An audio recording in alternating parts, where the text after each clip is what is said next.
Hello there guys and welcome back to Blues Fans TV for the second Premier League preview after the break as Chelsea are to take on Manchester City on Thursday evening, and honestly I'm excited for it. It's a huge game, it's a very difficult game, but I'm excited for it. The Premier's back, I'm loving it. Premier League football on pretty much every day, and honestly it's just good. You know, we won the weekend, match day 1 after the break.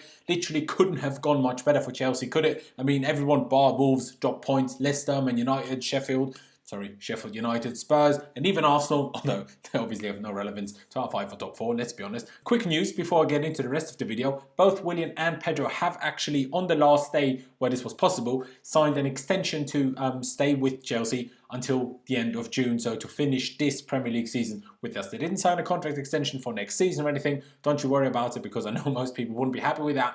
But they signed a contract extension to finish the Premier League season with us. But actually, they didn't sign a contract extension long enough to still be at the club when we do face Bayern Munich for the second leg of the round of 16 in the Champions League in August. They will both be gone by then. But at least both of them are staying until the end of the season, which in my opinion is very good, because we need it for depth as much as some people seem to just want to hate and, you know, criticize everyone and everything. And if you haven't already, please make sure you subscribe to Blues Fans TV. It'll be massively appreciated.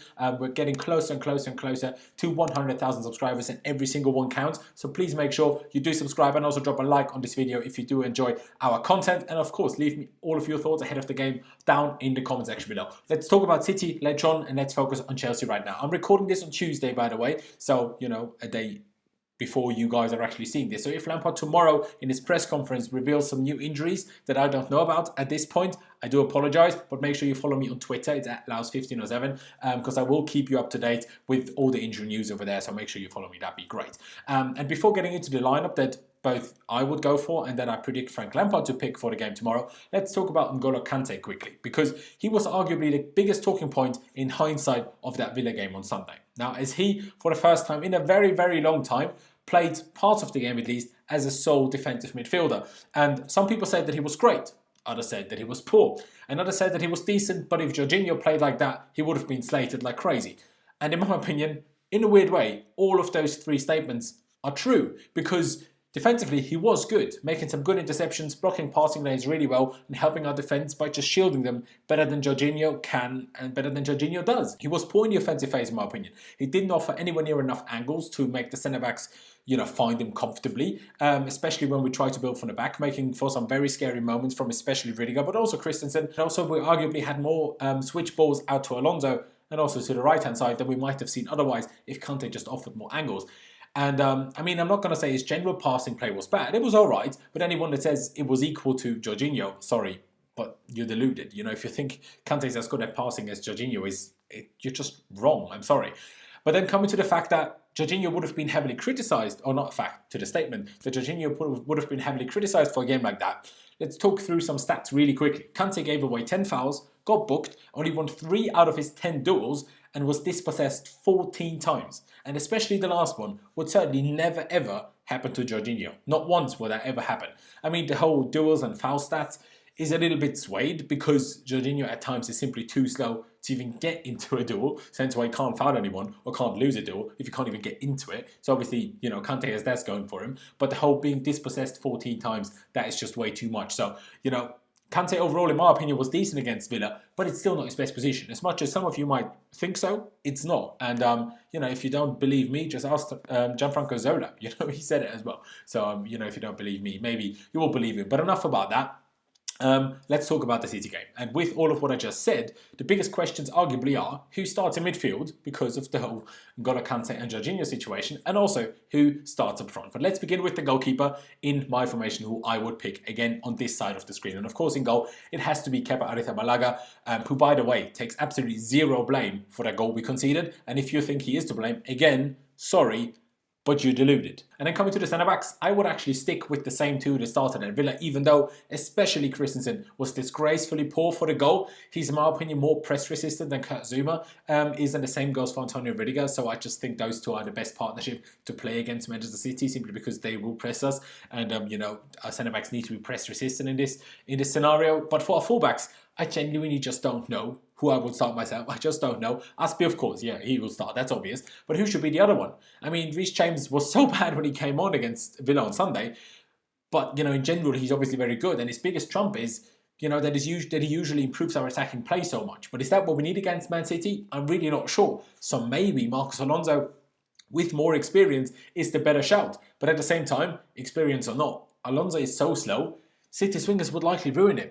So I'm a go with Reece James at right back and Aspie at left back, but I'm really not sure, and I would probably be equally as happy / scared. But then coming to the midfield, and I would start the same midfield that did so well against Man City and Liverpool and a couple of other teams in every single game when we played them this season. So Jorginho, who is back from suspension, starts in the middle for me. Kante starts to his right, and what's his name? Mateo Kovacic, pardon me, starts to his left in a properly flat midfield three. No deep line playmaker role in this one. No further advance, no further back. Of course, they will all shift and move.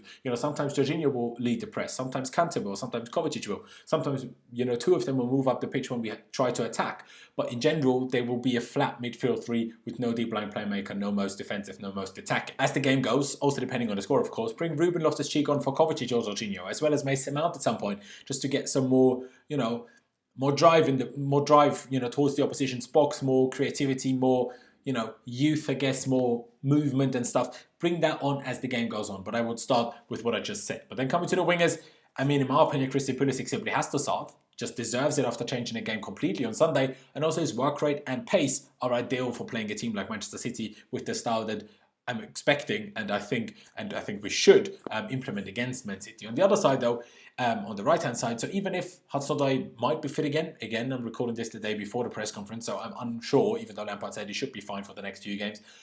Even if he's fit, I wouldn't start him. I would actually stick with Willian. Some people claim he was awful on Sunday. I disagree. He wasn't great, don't get me wrong. He wasn't great, but he was decent and definitely not anywhere near a worst player, so I don't really know why people were hating so much. And I know he had that one awful corner, which just literally passed to the opposition. But other than that, he was acceptable.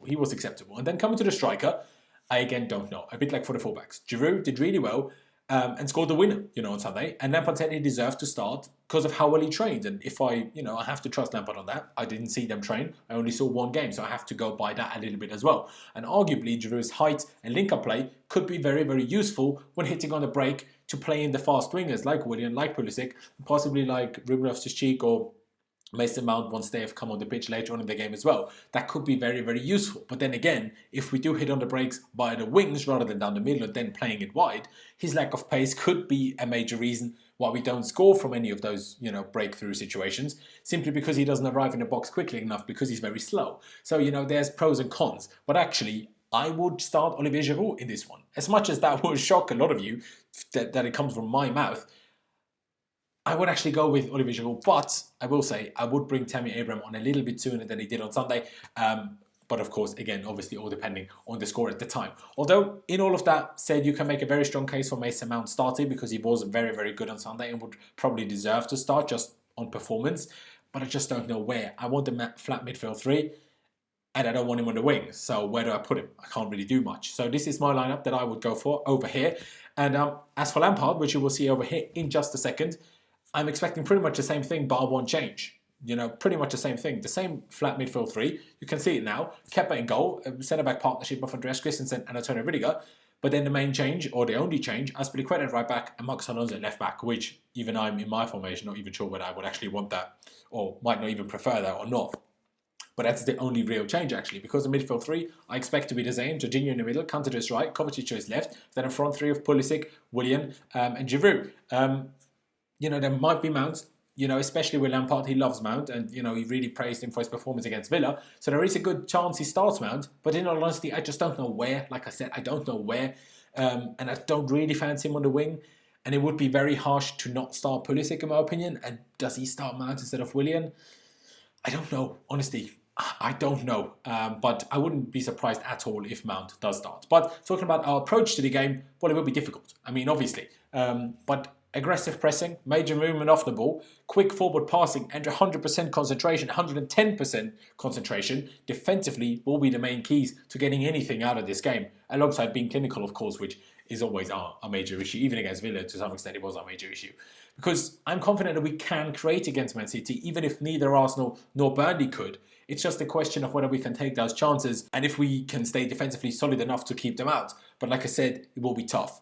honestly, it will be very tough, because let's not kid ourselves. Like I said in the beginning already, we're facing, in my opinion, the best squad in the league in Man City. And since the Prem has returned from the break, they have been more than on it. More than on it. I mean, they battered Arsenal 3-0 on Wednesday last week, although David Luiz helped that a lot, which was quite funny. And then on Monday, they annihilated Burnley 5-0. You know, they annihilated them. So 2 games, 8 goals scored, 0 conceded, while pretty much starting 2 completely different teams, meaning most of their players will be equally as rested as ours when we face them on Thursday. So, you know, it's definitely not going to be easy at all. A small glimmer of hope, though, for us might be that Aguero was forced off injured against Burnley and was since confirmed by Manchester City to be flying to Barcelona to see a specialist because he's suffered a knee injury. So he is out for the game against us, which could be a positive, but he didn't actually score any of the 8 goals in the 2 games so far. So I wish him well, because we don't want to see anyone injured, but you know, it is a positive for us if one of their best players and their best striker is unavailable. But, I mean, other than that, look at how many players they have. Their team is ridiculous.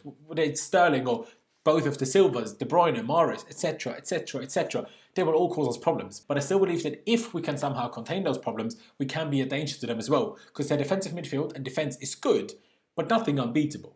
And I think we have something in us to certainly cause them danger and score a couple goals. The question is just, can we score more than they do, or at least equally as much, or will we just like lose 4-2 or something? We'll have to wait and see. We'll have to wait and see. I mean, I could go into a little bit more detail about Manchester City, but realistically, you all know what they do by now. I mean, they've been doing the same thing under Guardiola consistently. They try to have a lot of the ball, and other than that, they just try to exploit any weaknesses their opposition shows them.